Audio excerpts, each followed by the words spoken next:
In the beginning, there was, well, you know the phrase. The opening lines of Genesis are among the most iconic verses in the English language, but for a long time, over 1,000 years in fact, these words sounded very, very different. The Bible, despite what some people might think, was not written in English. In the beginning, in fact, there was no English version of the Hebrew Bible at all. As Christianity evolved, it used a translation of the Bible into Latin done by St. Jerome in the 4th century. It was the only version of the Bible that the church sanctioned up until the 14th century. That's when Oxford professor John Wycliffe dissented against church policy and called for an English translation, so the masses could receive the word of God directly. In the beginning, God made... well, you get the feeling. During the 15th century, no new English translation appeared, possibly because the penalty for distributing one was death.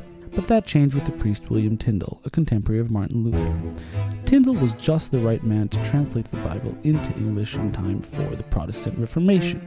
Tyndale based his translation on the original Hebrew, and his influence on the English language cannot be overstated. Sayings like "my brother's keeper," "the powers that be," "the salt of the earth," and even words like Passover and scapegoat all originated with Tyndale.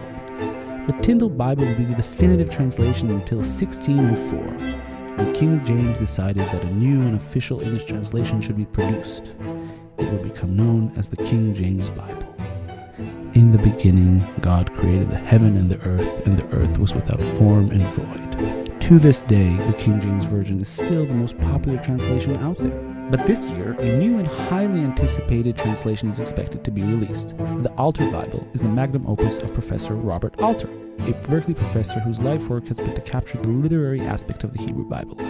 For Alter, in the beginning there was, well, something completely different, and his translation attempts to keep the sound and rhythm of the original Hebrew. בראשית ברא אלוהים את השמיים ואת הארץ, והארץ הייתה תוהו ובוהו.